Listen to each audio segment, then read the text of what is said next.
Use the Force, Luke. Live long and prosper. I was going into Toshi Station to pick up some power converters. Lilu Dallas Multipass. Shut up and take my money. By Grabthar's hammer. What a saving. One does not simply walk into Mordor. X never, ever marks the spot. Winter is coming. You're a wizard, Harry. Stay a while and listen. Hey ho, Kermit the Frog here. Your ties are cool. So say we all. This is a Play on Nerds.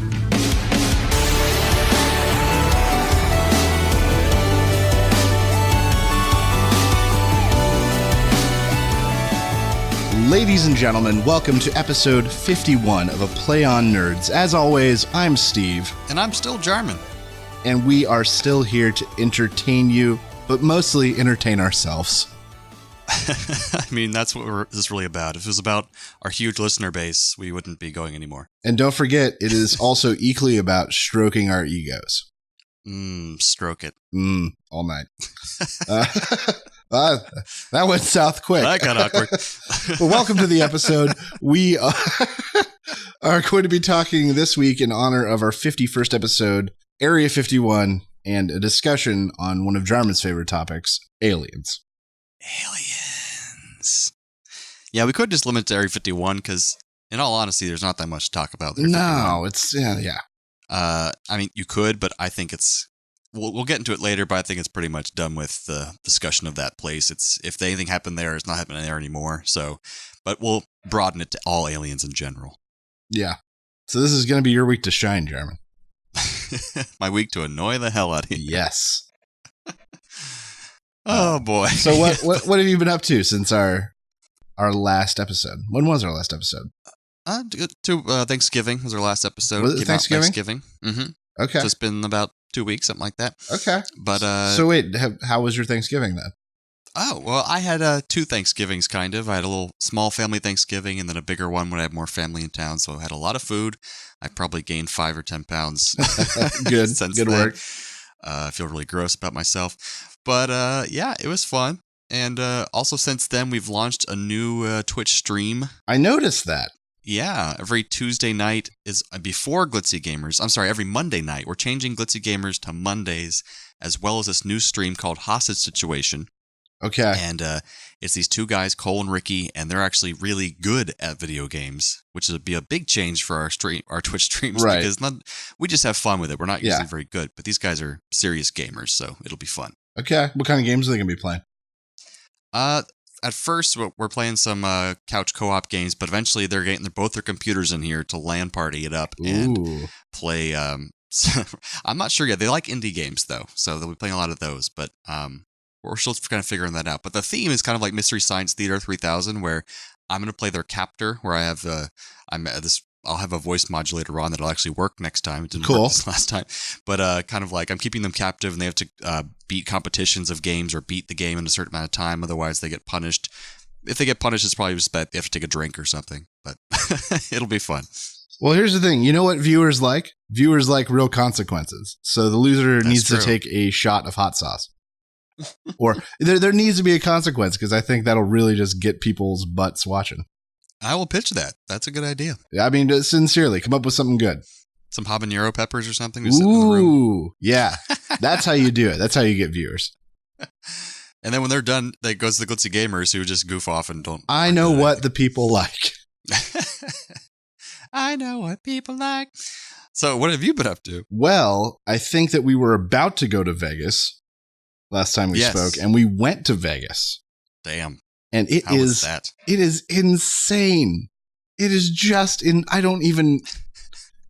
see it in movies and you see it on TV, but you never really understand the scale until you're there. Like the buildings are so much farther apart than you can imagine. They're so much bigger than you imagine in your head. There's just booze everywhere, just everywhere. Open carry policy. Wow. I didn't think about that. So you can just grab 2 beers and just double fist it down the street if you really want. And just everywhere gambling and ways to spend money. It was amazing. So open carry and legalized prostitution. Yes, we experienced one of those things. Yeah. Oh, we won't say which. Yeah. But Ann and I made a goal to try to visit as many casinos as possible. We ended up seeing 15 casinos. Nice. And we had a gambling budget. I think I mentioned this of I think $50 a piece.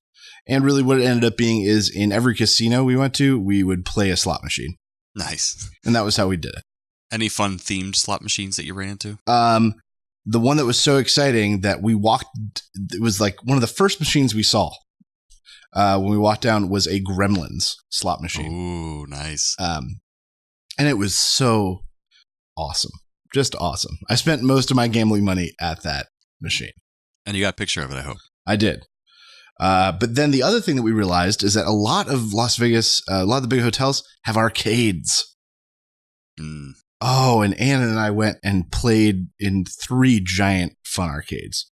I miss arcades. There aren't enough of them anymore. Yeah. Now, mind you, a lot of it is just, it's more Vegas. And then a lot of it is like, put in a coin, win a prize, or earn tickets, like give us our money back, basically. Yeah. But tucked in the corners, we would find older games that you and I grew up with. And that brings me back to our topic. I played Area 51. Such a great arcade game. Yep. So that now brings us to our discussion. No, not really. I wish it was that good. We have nerd news to do. That would have been a brilliant That's segue, true. though, if I was that smart. Segway master. Almost. But then Thanksgiving, we came back. We had a night to rest here, and then we drove up to Anna's family up in Roseville, north of us, and did Thanksgiving there, and then drove home and relaxed a little bit. Very cool. So you got to see some family of sorts. We on did. We Thanksgiving. absolutely did. So now, on to nerdy news. It's time for Nerdy News.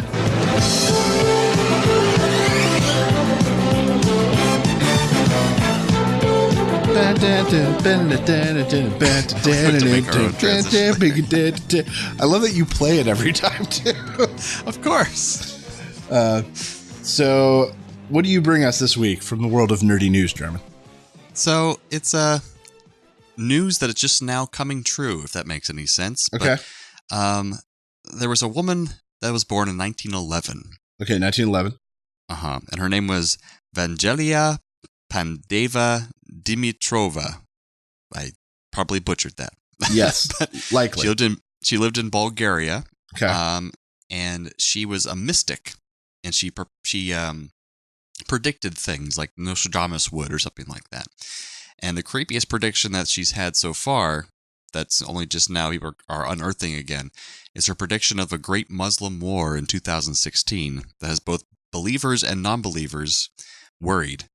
Because she predicts about this thing happening at this particular time. And she was also blind. And there's pictures of her online where she just looks very creepy because she's like this blind mystic with her eyes look like they're sewn shut. Oh, cool. Sounds like a yeah. sweet lady. Absolutely. A really creepy lady you would not want around your house. I think I saw her on a Christmas card once. Yeah. She's a Mrs. Claus. But they called her Baba Varga. That was her name. Okay. Which is also just creepy in its own right. She also says we'll have the first manned flight to Mars in 2028, which is actually coming, somewhat on track. It's getting actually there, pretty yeah. close. We'll have a man-made star in 2100. I don't know what that means, so that one could be off. Maybe she meant like a large space body. Maybe. And humans will become androids in 2111. Well, at least I've got that to look forward to, right? Yeah, we'll be around, right? No. So yeah, that's interesting stuff there. This is check out your Baba Varga prophecies. Baba Varga. Check it out, folks. So, this sort of slipped under the radar, and I'm surprised this wasn't bigger news. Obama has signed the first legal legislation allowing people to have rights to things they salvage in space. I did hear about that, yeah. And it basically just secures the rights that companies can go out, anything they get is theirs. And it just gives space rights to people that didn't have it before. And so it's going to open up some sort of private enterprise. That's like we were talking about space lawyers, the other podcast. Yeah, exactly. It You're happened. gonna need 'em. So it could be minerals. Who knows what else they could find that could be valuable here. They could go out and find an asteroid filled with diamonds or something. And then, it's all over. Well, I was hearing about that. And apparently some of these comets and asteroids and stuff have like trillions of dollars worth of minerals that we are rare here on Earth. And they said, oh, what a money-making enterprise. But then they said, if we actually got there and brought all that material back to Earth, it would like drop the value of that mineral. So then it would no longer be worth that much. I was like, that's an interesting thought. I don't know. So it's going to be interesting once we start mining the crap out of the space junk. But yeah, so I thought it was becoming to the fact that we're doing an alien episode. Absolutely. Yeah. Good job, Obama. Thanks, Obama. Thanks, Obama. So yeah, I think that brings us right to our alien topic of Area 51, episode 51, and aliens. Man, this is a rough one for me, so let's see how this goes. Two little men in a flying saucer flew down to Earth one day. Looked to left and right of it, couldn't stand the sight of it, and said, let's fly away. They took a look at a Western movie. Somebody heard them So say. where should we start? I don't know. Aliens in the mainstream? Well, I can go back before that. So you have your ancient alien topic, of course. Right. That they help man along in our development. Yeah, and that's based off of some paintings and some sculptures and stuff that look like things are in them that look like either alien beings or like UFOs. Or like Stonehenge, where they're like, how could man lift these giant rocks? It had to be aliens. Like that kind of shit. Exactly. And that is conjecture. We don't know. We weren't there. We don't have photographs. We don't know. But then I'll kind of jump forward to the 1800s, and there was a large flap, as they call it, of sightings of airships. Airships that didn't really exist quite yet. And so that was their version of UFOs that were around. So you have the, antiquity world, and then you have the 1800s getting a little closer to us. And then the one that started it all, which I think that's when you'll be able to join in the conversation here, is the Kenneth Arnold UFO sighting, which was 1947, right before Roswell happened. And he described seeing an object that looked like it was bouncing off water the way a saucer would if you toss it across a pond. And that's where they got the term flying saucer. Okay. So there you go. Good for that guy. Yeah, he's the one who created that pretty much, and he didn't get any financial benefit from that. I hope that it says that on his tombstone. This guy made this, and that's it. And if not, we should go carve it on it. Right now. All right. So pre-Roswell. And only a few months, because then 1947 was also Roswell when that happened. Okay. And that brings us so many 1950s movies that came after that. Okay. All those the craze. Movies. Yeah. Yeah, exactly. Do you have a favorite one of those? My favorite, this isn't really an answer, but Mystery Science Theater 3000, the movie. Oh, yeah. They do This Island Earth. Oh, okay. And I must have seen that. It's so terrible and campy, and they make it worth it. And yet The Day the Earth Stood Still, which is actually a good movie. Yes, that's true. There are some of them slipped in there. And that's where we have Klaatu Barata Nikto originally, and then it was an Evil Dead after that. Wait, what? That's what the guy's name was, Klaatu Barata Nikto or something. Oh. And then it was an Evil Dead. He says that to open the Book of the Dead. Man, crazy. Trivia. If you're not watching the new Evil Dead series, you should be. It's we've awesome. watched the first 3 episodes. It's great. It's hilarious. So good. Okay, so then what about 70s? What happened then, smart guy? Well, I would say there's like Area 51 business, though, as far as people always confuse the Roswell incident with Area 51 and think they're related, and they're really not. Because Area 51 is in Nevada, Groom Lake, Nevada, and then Roswell is in New Mexico. And there was the reason Roswell was so weird is because something happened there. The Air Force couldn't explain it at first, and Roswell was where they made the bombs that we dropped on Nagasaki and Hiroshima. Right. A lot of people don't know that either. So it's like a really main nuclear base is where we're making all of our nuclear material. So the thought that aliens would be there would be really interesting and add some legitimacy to it. Right. And any information about the wreckage they might have found would have been taken to Wright-Patterson Air Force Base, not to Area 51. So they're not related. But 70s, probably the biggest sighting in the 70s was in Iran, actually. Okay. There was a fighter pilot who was tasked with chasing down a UFO, and they actually have radar data. They have all this stuff documenting it. Skeptics say it was just an American aircraft that shouldn't have been there. That's why America never took credit for it. Said, "Oh, it must have been a UFO because we weren't there." So, but we don't know. It was a well-documented case. It's interesting. Okay, that's crazy. And 1980s, we actually talked about this case on the show before, the Rendlesham case out of England. And I played that long, boring clip of the guy talking to his recorder as he was walking out to look at the UFO. Do you remember that? Oh, yeah. That was boring. Exactly. I played the wrong portion of it to make it was kind of boring. But that one's very well documented, too. Several people in the military that were all American soldiers that were stationed at this Air Force base in England were tasked with going out and investigating an object that appeared to have landed. One guy claimed that he touched it and that it sent him binary code into his brain after he touched it, and he's written that all down into a journal. Nice. They told them that, oh, you must have seen a lighthouse, and they're like, how do we see a lighthouse land? Right. That's a little weird. So they still don't know what the deal is with that one. That one's a really big case. But then I think around the 80s and stuff is when they first started talking about Area 51. Okay. Do you remember the first time you heard about Area 51 and it involving aliens? I mean, probably. Maybe like it sounds dumb, but maybe it was like Area 51, the video game. Yeah, because we were like in middle school. And then in Independence Day, they talk about Area 51. And then you have a weird friend named Jarman who's way too into alien shit, and he tells you about it. It's true. I'm just saying they're all feasible ways I could have learned about it. None of you did anything to prevent this? There's nothing we could do. We were totally unprepared for this. Don't give me unprepared. Come on, It Julius. was what, in the 1950s or whatever, you had that spaceship. Dad, Yeah, that thing that you found in New Mexico. Dad. What was that? Not the spaceship. Was that Roswell, New Mexico, yeah. No, you had the spaceship and you had the bodies. They were all locked up in a bunker. Where was that? David. I don't know. Area 51, right? Area 51. You knew then, and you did nothing. Sir, regardless of what you may have read in the tabloids, there have never been any spacecraft recovered by our government. Take my word for it. There's no Area 51. There's no recovered spaceship. Excuse me, Mr. President.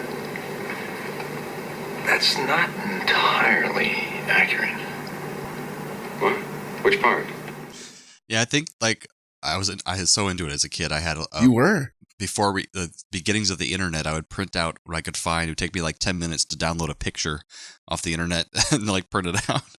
And I had a file box that would have separated by Bigfoot, Loch Ness Monster, UFOs, and ghosts. And I print out information I'd find online and put it in that file box. Pretty nerdy. Yep, I stayed inside a lot. The one time I remember that was just one of the lamest was one of the lamest. Just one of them was you printed out this picture on. I'm not the best printer in the world. Nope. And you were like, Steve, look at this. This is supposedly a picture, one of the only pictures of the Men in Black. Yeah. And it was like just a blurry guy, like a blurry black and white shadow, and just looking kind of around the corner. I was like, what the hell are you talking about? I remember that picture. Oh, it was so shitty. And I just. That actually still is one of the most famous pictures of supposed Men in Black. Come on, dude. You can see much more clear versions of it now. He looks more like Abe Lincoln than the Men in Black. I'm saying. Come on. Well, there's a story that goes with it. And, like they were visiting this woman who claimed she was constantly getting visited by Men in Black. And so finally one day they were leaving her house after talking to her for like the third time. And they see this creepy guy kind of pulling around a corner, and he's dressed all in the black outfit that was kind of in the wrong time period. And so they get a picture of him real quick before he pulls around the corner. And it's this unusual picture of a guy who looks kind of out of place. And it's black and white from the 60s.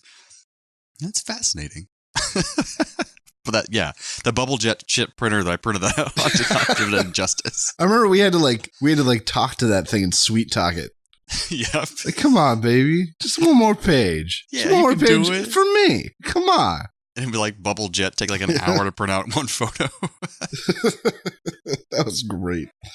Those were the days. We're dating ourselves, by the way, right now. Oh, man. But the cool stuff about Area 51 that made it interesting was people would see strange craft flying around there all the time because they didn't even know that there was a base there because the government never admitted it existed until about last year or the year before. Wow. Barack Obama and I think someone else made an announcement saying that it actually exists. We're going to finally acknowledge that it exists. They never officially acknowledged that it existed until last year.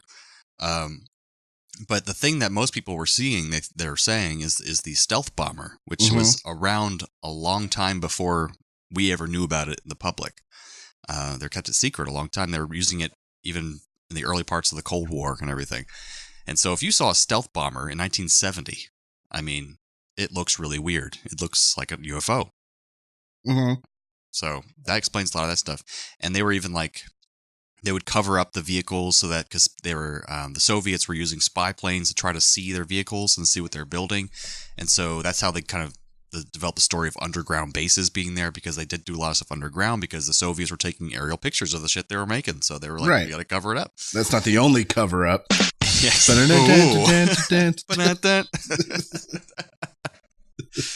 Then there was the big thing that made it crazy though was a guy named Bob Lazar who came out. I think on Coast to Coast Radio and a few other places saying that he was a former employee of Area 51 in their underground bunkers and everything. And all of the alien craft that he saw and the things he worked on. And so that's what made it kind of blow up and books were written about it and everything. And then speculation came from there. And what made it so interesting though is just the guy wasn't really an attention seeker and it didn't really, it really hurt his career. He was a physicist and he was, a scientist and he claimed all these things, but he wouldn't go to public events. He wasn't taking money to go to conventions and stuff like a lot of other people do. So it just made it odd that he was not really looking for fame, but he was still giving this story out. So I was like, why would he just make this all up? It's interesting. So I don't know. What's your take on that? People do crazy shit for attention. But he wasn't seeking attention. Like he wouldn't go to events. He wouldn't get attention. He didn't write a book. He didn't do anything. He didn't make any money off of it. Do you know? Well, nah. He knows. What? I'm just saying, like, yeah, he's still famous, though. Like, you know him. True. He still made an impact. He started... Exactly. So he just wanted a very odd kind of attention that didn't actually get him any money or book deals or anything like that? If anything, at the very least, he has infamy. True. See? He'll go down in history as part of UFO lore. It's true. But also just the fact that he was a physicist and a scientist, that a lot of his science that he claimed that he was working on checks out, and like a lot of it makes sense. We can't prove it, obviously, because if it did exist, it was all an underground bunker. So that shit was shredded years ago. Yeah, if it's still even there. But I don't know. His story is fascinating. Look at him up, people. Bob Lazar. Robert Laser. Bob Lazar. Robert Laser. I never thought of it that way. Enjoy. It's a fake name if I've ever heard one. No, it's his real name. That's what he used to say on my fake ID. Robert Laser. Speaking of lasers, I just found a bumper sticker for Qzar in my house. Holy crap. That's awesome. Qzar, folks, is this really old laser tag place. I don't think it's anywhere anymore. They were franchised, so there could be like one that survived somewhere. That's true. Like independently we loved owned. It as a kid, though. It was great. Yeah.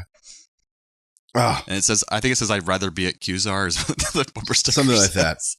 I remember on Friday nights they had this deal where you could go in and basically for the price of like 2.5 games, you could play unlimited games. Oh, wow. Yeah. Yeah. We must have taken advantage of that. We did.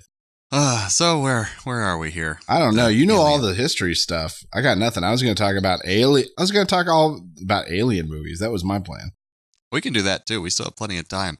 But I will go into one more case that's... Okay, one more. There's another case, which is big and talked about, kind of in the same vein of Area 51, keeping with the theme of the show. And it's called this Dulce Underground Base story. There's people that report weird stuff. I think it's in Arizona as well. Mm-hmm. But it's basically out in the desert area. And even the Native Americans have always talked about strange stuff in that area. They tell stories about that from their, heritage and their history. paranormal events, the star people, that kind of stuff. But now there's this big, huge conspiracy theory that there's a giant underground base there with all these versions of aliens that live there. You have the Greys, which I know your wife wanted us to talk about. Yes, the Greys. They're the intellectual types. Yeah, and some people actually think the Greys are constructs. They're actually robots for other biological aliens, which is interesting because the Greys apparently always act very kind of robotic. So it's a theory. Huh. Then you have the reptilians, it goes down a huge rabbit hole of conspiracy theories. Yeah, isn't like every president a reptilian something or other? Everyone's been claimed to be reptilian, yeah, and like the queen and every person in power is apparently a secret reptilian alien. But there's actually very few like reports of people seeing them or being abducted by them, so it's just a very fringe thing. David Icke is this guy who's huge into it. He's a huge money grubber guy who tries to write books and hold conventions and stuff all about reptilian shit. Then there's the fun one. I love hearing these stories about the tall Nordics. So okay, I like these it. are the people who are just tall, blonde, and beautiful. They're kind of what's the word? Androgynous. So, but they're always beautiful and tall, and they apparently live out in this base in Dulce, and they come out and go to Las Vegas sometimes, and you'll see them occasionally just walking around. They look out of place and kind of ethereal, but they can speak with you telepathically. And the most rare one you don't hear about very often, but is out there a lot, is the mantis aliens. Okay, nope, this is the first for me. They look like praying mantises. But all of those races and some more that are even more obscure, those are the main ones, though. They all apparently live in this Dulce base working with the government for some reason. Sweet. It makes sense now that you're saying it out loud. Makes perfect sense. Oh, I forgot one other case, and I actually met this guy in person. This was in the 70s as well. They actually made a movie about it as well called Fire in the Sky. I don't know if you've heard of that movie. I have. And this guy, oh my God, now I'm forgetting his name. Travis Walton. There we go. This is a case of a very interesting one because he was out with his logger buddies. They were actually just a bunch of loggers in some small town. I think it's like Colorado, I believe. But all right, they see a big UFO basically land out in the road, and so they pull over, and all of them are scared. They want to just drive off, but the Travis gets out and he's like, "Oh, I want to take a closer look, guys. Come on." So he gets out, and apparently something zaps him from the UFO, and they all freak out and leave him there because he falls down to the ground. So they go to the police and tell them what happened. They don't believe them, but then he's gone for 24 hours. They can't find him. So they put a missing persons report. So he's missing for 5 days. And all of a sudden he shows up at a random payphone somewhere, and he calls and says he can't remember much about the last 5 days. And then the memory starts to come back to him about where he was, and he describes what happened and how his abduction experience, and they made a movie about it. And the movie is much more horrific, and they do crazy scary aliens and stuff. But he ran into Nordics and Greys on the craft that he was on. So there you go. But I got to see him at Dragon Con, actually. He was at Dragon Con, and he told his whole story and played clips from the movie and stuff. It was interesting. Okay. Bullshit, but all right. I mean, he was gone for 5 days. That's a fact. So we don't know where he was.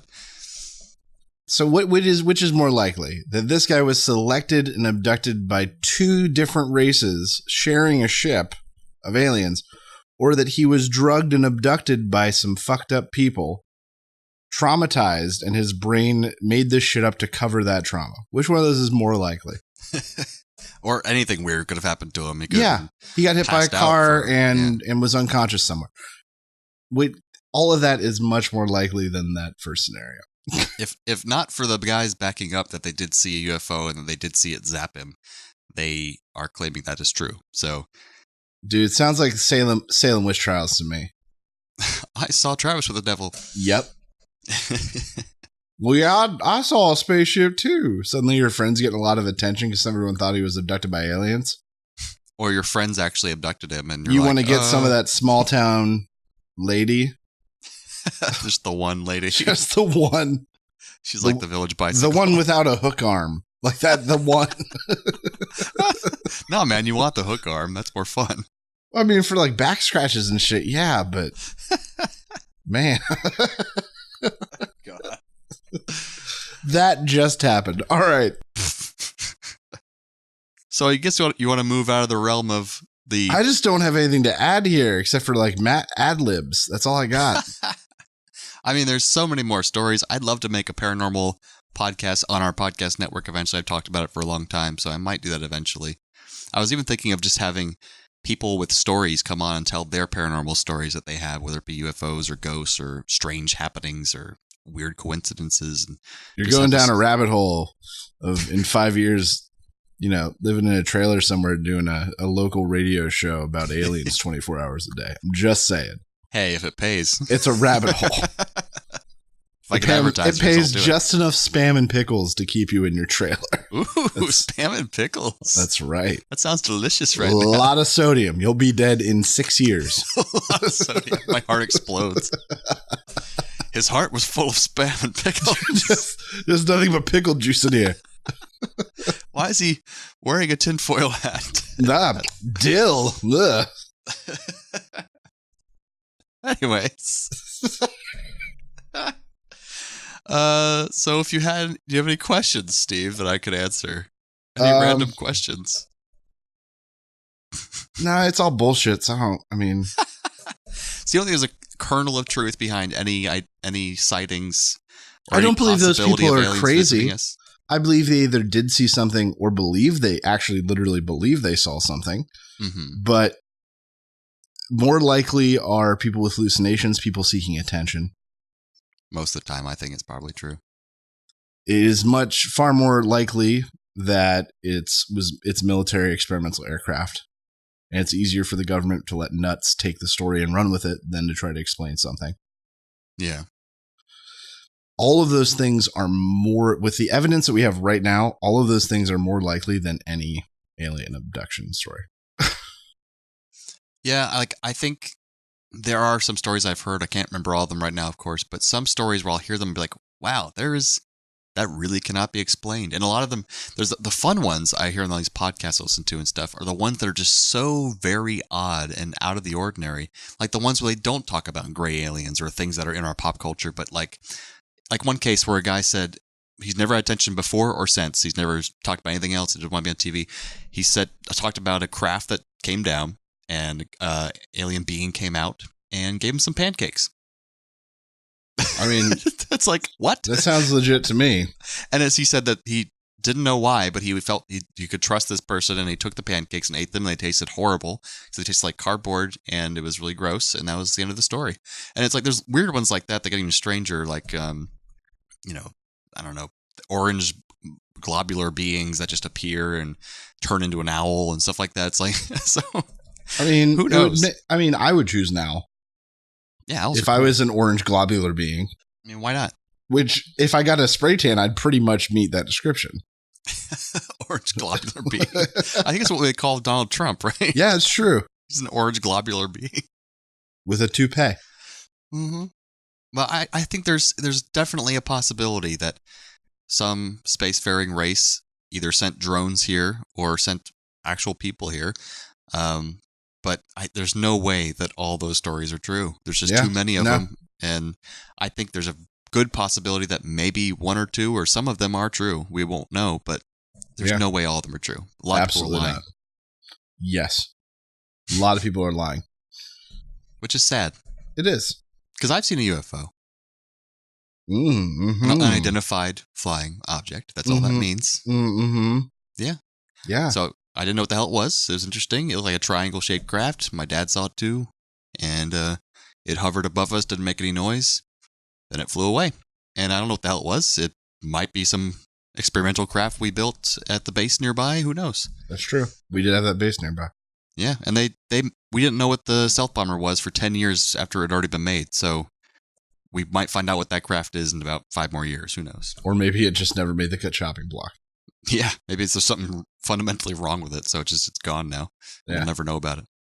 Like another interesting story, my buddy Chris, who I used to live with in college, he went to the military. He took a lot of strategy courses and stuff like that, very military-oriented courses in college.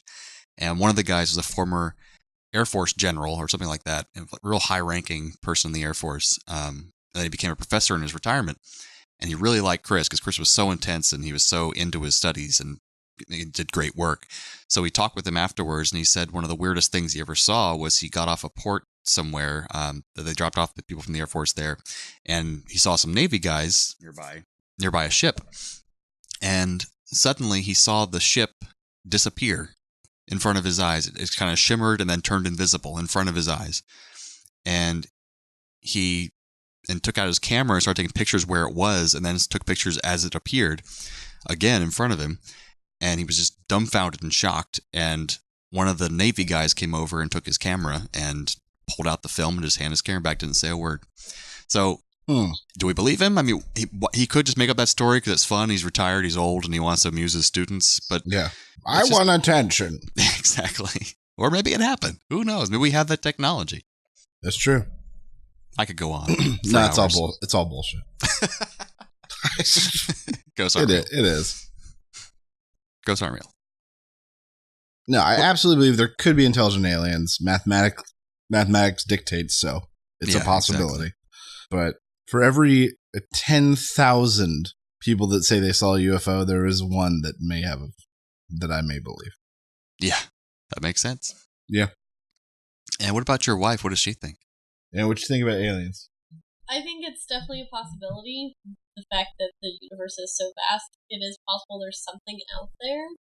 But I think most likely what people see is like government testing technology that we don't have access to yet. Bam. We're all in agreement, pretty much. Yeah. See, the only difference between you and I, Steve, is that I just really enjoy the stories, and I don't believe them. I just enjoy them. See, my problem is that if I read stories like that, my eyes roll so hard that I get an aneurysm. And then I can't see anything for like a day, so I just can't do it. Makes sense. Oh boy. Oh boy. What a good episode we chose to do. Hey, people will find these stories fascinating. They will. I do. I know you do. Well, do you have anything to add, or should we go into my little game here? Well, no, I want to talk about aliens in the mainstream. That's where I can actually, like aliens in pop culture. Oh, go right ahead. That's where I can actually say things. Take it away, sir. So let's talk about some famous aliens. We got the xenomorphs from Alien. Mm-hmm. Friggin' amazing. Terrifying, and a great departure from the 2 legs, 2 arms, kind of more different looking alien. And what did you think of Prometheus? I really didn't mind Prometheus. I thought it was fine. I don't know what everyone's bitching about. I love Prometheus. Beautiful movie. It was interesting. I liked the mythology behind it. What the hell? Made you think, I didn't get to see you. Shut up. Just shut up. But I also recognize that there's value in the prequels from Star Wars. I'm like, I know they're not the same, but there's cheesy, hackneyed, toy-selling moments in the old Star Wars too. So that's true. What do you complain about? Anyways. Yeah. And then, of course, the counterpart Predator. Yep. All kind of that same universe, which is interesting. I was always really hoping that there'd be a Predator movie that showed, like, Predator Society. What do they do besides be predators? Yeah, I want to see the Predator that works at the local grocery. Well, on the same lines, it's kind of like in Star Trek with Klingons. It's like, are they all warriors? Who built the ships? You know, yeah.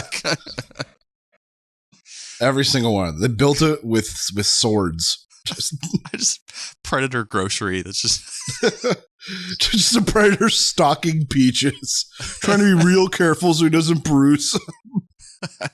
It's like, that'll be 20 cents.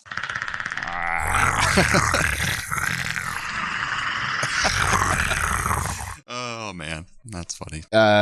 E.T. Come on, E.T. Mm-hmm. Give it up. I haven't seen it in so long, but I remember loving it as a kid. Oh, it's so good.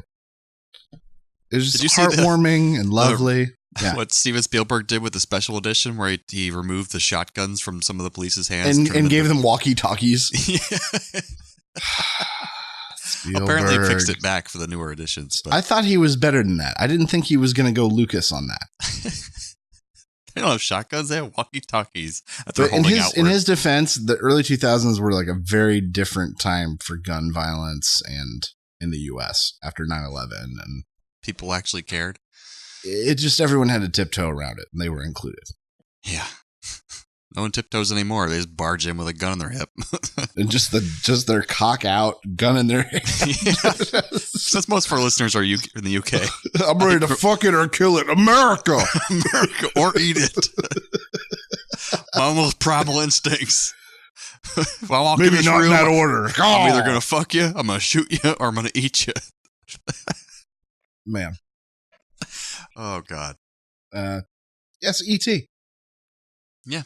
One of my favorite, I love alien books. Ender's Game, the Formics, sort of a advanced ant race. Which we had a decent movie version of. Don't get me started on that one. Also, both in the movie, which is a campy favorite of mine, but more so in the book, Starship Troopers. Oh, yes. Apparently the books are really good and the movies are just silly. The book is so good and it's short and it's a really quick read. I highly recommend it for everyone. But as a race, they're much more unrelenting, and you really get more of an idea of like the hive setup and how they work together than you do in the movies. And the movies seem like they died so easily too, like Silly Putty, you just like shoot them and they're dead. But I don't know. Maybe they're more scary in the books. A movie that we saw and rented in high school, Species, because the Species movies always had a lot of real softcore sex in them. Oh, yeah. I had the DVD for Species. We rented the shit out of those things when we were like in middle school, high school. Like, oh, it has 2 softcore porn scenes. It's an alien movie. You gotta understand, kids out there, we didn't have internet porn. Yeah, right? The most exciting thing we got to do was like see just the top of an actress's bush. Like just the top, because any more than like a centimeter, the ratings board would throw it out and just give it NC-17. Yep. And we had to somehow sneak Playboys, get them somehow. I remember you had Playboys. Yep, you had one or a few over the years, yeah. And then when the internet came out, it took like 20 minutes to download a picture. So you didn't want to be caught, red-handed, as it were, when that picture is downloading. Oh my God. And like, but now there's like a million porn sites. Like a million porn sites. Back then there were only like 200 or 300 porn sites. Yeah. So the selection was very limited. You would see the same girls over and over and over and over. It was a different time. I remember the first picture I saw of the act of intercourse was in 1995 or 6, something like that, when the internet first started. So we were like 10 or 11? Yeah. Did you dial in through AOL? Yeah, absolutely. Yep. Anyways, that's not related to aliens. Species. That was great. Great alien movie. Species. Love it. And a movie that I'm not sure really qualifies as an alien movie, but I love it. K-Pax. Kevin Spacey. I enjoyed it. Yeah. It's about a guy who's in a mental health institution and is convinced and has a very convincing story that he's an alien to the point where people start to actually believe him. And they kind of leave it open-ended, don't they, at the end, where you don't really know if he is or not? Something like that. No. You think he disappeared, and then he's just unconscious on the floor. Huh. And basically the idea is that the alien that was inhabiting his body left. Hey, maybe it was. Maybe it was. It's a good movie, though. Great movie. Strangely, that's my Aunt Jane's favorite movie, K-Pax. That's a weird favorite movie to have, but I respect that. It is very unusual. She gave like everyone that as a DVD for last Christmas, I think, because she wanted everyone to watch it. Mad respect to your aunt. Yeah. Of course, you have the silly ones like Mars Attacks. Mars Attacks. So good. So good. Such a good movie. And Alf. I just rewatched it a few days ago. Evolution with David Duchovny. Oh, yeah. That was... At the time I saw it, it was terrible. But if you watch it now, it is really... It's much better than I think most of us gave it credit for. Much less terrible. Yes, accurate. District 9, the only movie that guy made that was actually good. Neil Blomkamp? Yeah, I mean, I liked Elysium, but man, Chappie was pretty rough. Chappie was good. I mean, just was. I feel like each movie he got a little more power, so he focused more and more on the fact that it's in South Africa. And I was like, by the time you get to Chappie, it's like, okay, we get it. You're in South Africa. It's like, I don't understand at these the references. same time, I respect the fact that he insists on using actors from his home country. Yeah, which is cool. Like, I appreciate that. I appreciate he's a hero there. Yeah, that he's not pretending, he's not doing these stories in New York because he doesn't have anything to say about that. That's true. Yeah, I respect that a little bit at least. No, I do too. It's just Desert Guy was good. Elysium, I feel like the studios got a hold of him and were like, we got this great guy. Let's give him everything he needs, and just like bombarded him and turned him into like not his own style. Yeah, I mean, I still enjoyed Elysium. It was a fun ride, but Chappie was a lot of fun. A lot of fun. Chappie. And I like that it gave us Sharto Copley. Yes. Who is actually on that show Powers, which you can go to our website at playonnerds.com and check out our nerd writings there. We have a whole review of the show Powers by one of our contributors. So check it out. Cool. He's the star of that. So it's a PlayStation Network show. Ooh, fancy. Yeah. But yeah, Alf again. Alf deserves mention. I'm trying to think. Have there been any like real? Oh, here's the one that I want to discuss. Star Trek. Of course. All kinds of different aliens. What can you give us a few notable ones, like 2 or 3? Well, like of course, weird Vulcans. ones. Okay, Vulcans. You know, with Spock and everything. And Give us an obscure one. The Alarians, which are actually the right race that Guinan is. Yep, because we all know who that is. Mm-hmm. Guinan's Whoopi Goldberg's character, you jerk. Oh, I love Whoopi. Exactly. She was great in Sister Act 2. She's fantastic. I still to this day think her best work is in Star Trek. She's one of the best characters in Next Generation. She's fantastic. Okay. After that, I don't really care about her career that much. I don't like her movies that much, but she is great in Star Trek. You have the Q race, which are all powerful and they're hilarious in the show. They're throughout like 3 of the different series. The Tellarites, which are they're angry bureaucratic race in Star Trek. And they look like pigs. And then you have the Andorians, which are the blue ones with the antenna. Okay. There's plenty more. I know. That's why I brought it up. The Romulans.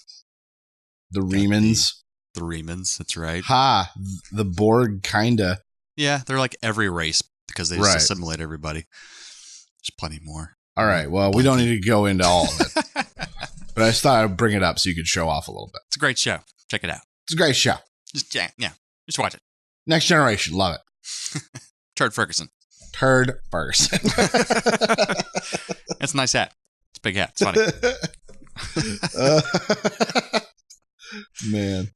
References. Once again, we're dating ourselves. All right. So yeah, I think we are ready to go in. I believe you prepared a game. I did. It's gonna be a real easy one. It will be. I'm getting. There's one thing I know. It's alien movies. So now we're gonna play Name That Alien.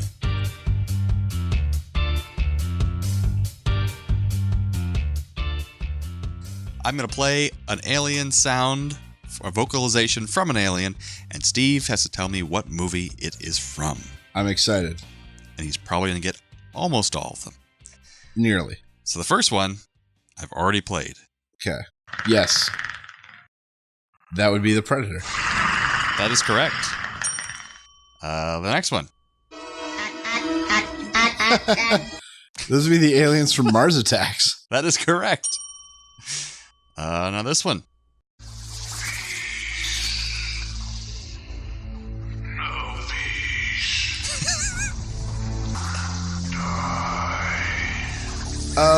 The aliens from Independence Day. That is correct. It took me a second to identify it.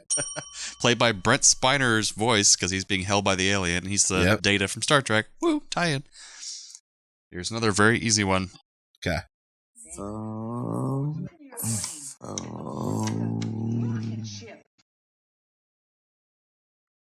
No? That's me when I'm drunk asking for my phone. No. I believe that is E.T. That is correct, sir. All right. Here we go.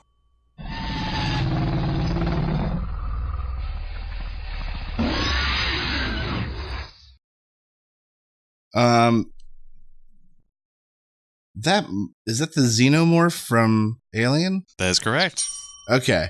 It has a lot of different noises. The most iconic is that one that is literally, I think it's like an elephant and a peacock at the same time. Isn't the one where he's like going slowly in towards her face? Maybe. And they makes that noise? Yeah.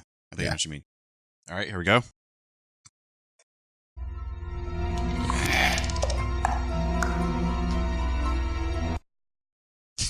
That's all you get. Can you play that again? Sure.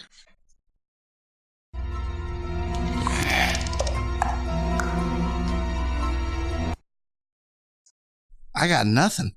Yes, I finally stumped you with one of them. That is the alien from Signs. Oh, yeah. It's been a long time since I've seen that. I really like that movie. Yeah, I'm not sure what everyone was mad about. Oh, yeah. Swing away. Get over it. Eh. Leave M. Night alone. Leave M. Night alone. Okay, here's the last one. Ready? Yep, let's do it. Do you want it again? Yes. Okay. That is the prawns from District 9. That is correct, sir. All right, yeah. So you got 6 out of 7. Hell yeah. Hell to the yeah. Good job, sir. I mean, I could have found more obscure ones, but if they're obscure, I don't know how to search for them because I don't remember them. That's true. So it's hard to find them. Hence the definition of obscure. Exactly. Well, good game. It was good fun. Good fun. Yeah, yeah, good time. Yeah. Ah! I'm pretty sure that's what happened. That character from SNL. Yeah. All right, so now we're going into our showly segment of trailer I like reviews. That. Trailer reviews.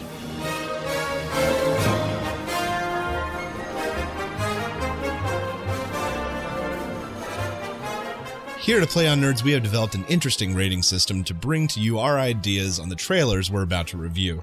At the low end of the scale, we have Burn It, where we think you should find every copy you can get your hands on and throw it into a barrel fire. Kill it with fire. And our next step is Drunk Watch, which means that, yeah, I'd watch this movie. It'd be entertaining if I was under the influence of some kind of substance of some kind. But if I was sober, probably not going to check this thing out.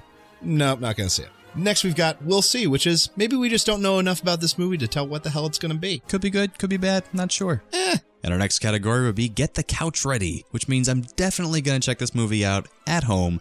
Wouldn't necessarily pay the big bucks to see it in theaters, but I'm definitely going to watch it at home, so get that couch ready. After that, we have Take a Look, where we are recommending for you, our viewers and listeners, to check out this movie and check out the trailer and tell us what you think about it. We wanted to see what you guys think. It looks pretty good, but we're not quite sure yet. Yeah, take a look. Yeah. Let us know. And for our final and best category, we have Shut Up and Take My Money. Shut up and take my money. This looks so awesome, we're gonna see it. That's where we cannot wait to give Hollywood bigwigs all of the money that we have earned at work to go see a film for $47. We're so excited, we just have to go see it. We don't have a choice. And that is our A Play on Nerds official copyrighted trademark system for rating our movie trailers.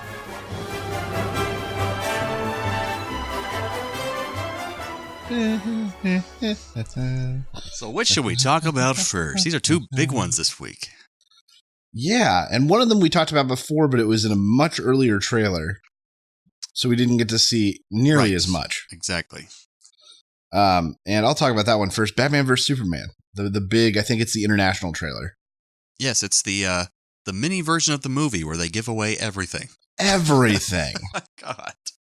Well, by everything, I don't know. Yeah, they gave away the villain, which has been highly speculated on. It's Doomsday. Yep. They have shown much more of Wonder Woman. Oh, well, at least like 10 seconds more, yeah. Yeah, I mean, considering before she was in like a 2-second shot. Yeah, and they showed one clip of her in her incognito outfit. I forgot her actual name. Yeah. Diana Summers or Diana something. But yeah, that was good. Yeah, showed a lot of Lex Luthor using the body of the guy from the last movie, Zod, to somehow create, like, you're right, they gave it all away. Absolutely right. I mean, I'm hoping there's something left they haven't given away, so but it doesn't seem like it. Here's my theory. They showed us Wonder Woman, so she's not the holdout, which means that there's another holdout.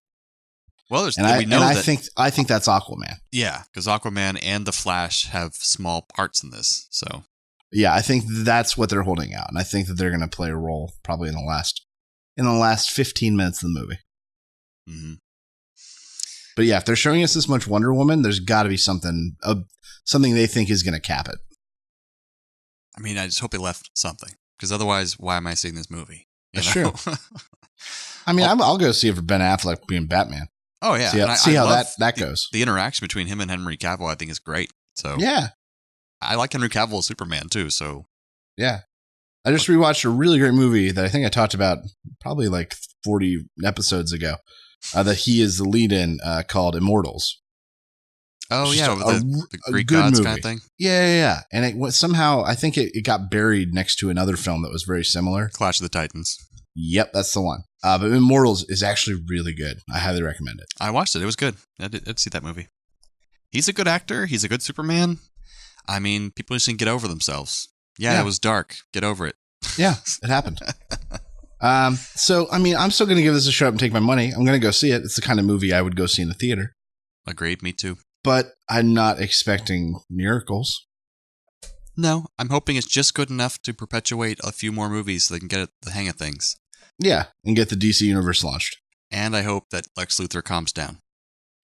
Yeah, his like chipper, almost childish sort of thing was not bemusing. But yeah, there's a picture going around of him with a bald head. So maybe like he gets something that happens to him, and then he shaves his head and becomes more intense and calms down a bit because he's just an annoying kid right now. So yeah, he is. But yeah, let's shut up and take my money. I'm still going to go see it. Same here. Shut up and take my money. So the next one we're talking about is Captain America: Civil War, the newest entry in the Marvel Cinematic Universe. And this one left a little bit more to the imagination, thankfully. Yes. Even left some characters out, so we don't know what's going to happen with them. Ant-Man, Spider-Man were not in this trailer, so we still have that to look forward to when the movie comes out. We do. And apparently, it was Batman vs. Superman that moved their opening date because of Captain America: Civil War. They're going to be on the same day originally, and they're like, we shouldn't do that. That's a bad idea. Bad call. Yeah. Bad call. So what did you think about this? I liked it. It seemed fun. I mean, it doesn't seem a lot different than what Marvel's put out already. I mean, they're getting, I think, a little stale with the setups and the one-dimensional villains. So this could be better for that regard, that there's no like typical one-dimensional villain where everyone's kind of going off of each other and you don't know who to root for. That's kind of neat. So here's what I think is going to happen. Mm-hmm. I think there is going to be a big villain. And that'll help them band back together? It's going to, in the last... Something is going to happen dramatic and quickly, and they're going to have to join forces, and that's going to be the big unitifier. Is that like we have bigger things to deal with, and then that's going to lead into the big, whatever the hell the next one is. Yeah, because apparently Baron Zemo is in this movie, played by a German actor you might recognize, but I forgot his name at the moment. But he was like part of Hydra, I think, and it's like, why do we care about Baron Zemo? You know, like so. Yeah. How can he be a threat to like all of the Avengers? So hopefully he's not the main villain that brings them together, because that'd be pretty lame. No, I don't think he will be. Yeah, because apparently Black Panther's a badass. He's got like a indestructible suit, you know. So cool, kind of neat. Oh, that's right. I forgot they showed a little, like a half second of him almost. Yeah, exactly. Okay, but yeah, I mean, I'm excited. I'm kind of sad. I feel like this didn't need to be a Captain America movie. They could have not done Ultron. I would have been okay. I liked Age of Ultron. I mean, it was still fun. It's not a bad movie, but I mean, it didn't really add much to the universe. You know what I mean? But like, if they had put more money into Civil War and made it more of the heroes and made that Avengers 2, I would have been fine with that. You know what I mean? Right. Because Ultron, that could have taken or leave that movie, but it was fun. It was good. It was entertaining. Yeah. But I just don't feel like this needed to be a Captain America film. I think it could have just been like a standalone, everybody Avengers film. Yeah, don't even call it Avengers. Just call it Civil War. Yeah, Civil War. Though I think there was another event that already took that name, but we can look it up. Another event? Yeah, like the Civil War.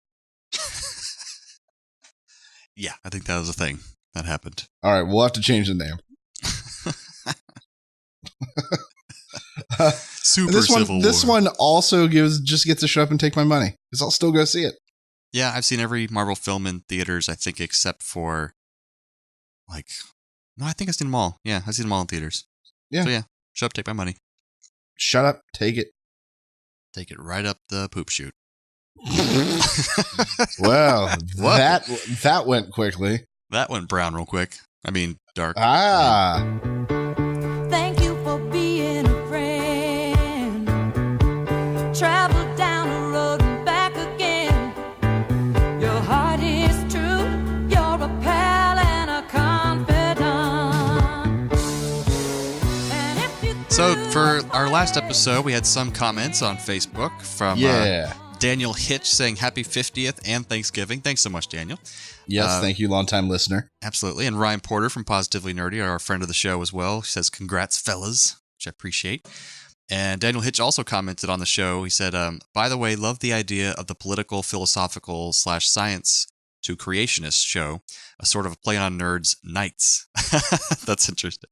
Nice. Okay. He says, Steve, hearing you describe the classmate who didn't believe in fossil records made me think of my favorite Bill Hicks sketch, which I have watched and it's funny, but we can't play in the show. It's a little long here. Too long. We've gone over time already. But thank you for that, Daniel. You're awesome. And also, we'll just make an announcement that on Twitch, we're having our 12 days of streaming giveaway. So if you log into Twitch and watch one of our streams, you'll get the link and you can basically join into a contest to win a $50 Amazon gift card. I believe it goes to the UK as well, but maybe not. Might be just US and Canada, so check that out. And also, we'll be giving away copies of games on Steam if you're a gamer on a different stream. So check us out on Monday nights. We'll be streaming with the Hostage Situation guys who play some serious games. And then after them is Glitzy Gamers, where we goof around and play cooperative games and stuff like that. And then on Thursdays and Saturdays, Patrick will be streaming, and he does fun games as well. So check that out for the giveaway, and you should enjoy it. Very cool. Thanks again, Internet, for joining us for our crazy Area 51 alien-laden and also bullshit-laden discussion. And we're coming back for a little tiny Christmas preview, but we'll have a full episode after Christmas. Yes, so you'll get a little taste, but then you're going to have to wait till after New Year to get some more. I hope you guys have a good holiday. If you don't celebrate Christmas or Hanukkah or anything, just Kwanzaa. Have a good holiday-ish time. Winter solstice. Yes, enjoy the new year. I know most of you celebrate that. Yes, that's a thing for most people. So thanks again, Internet. And stay nerdy, my friends. See you next time.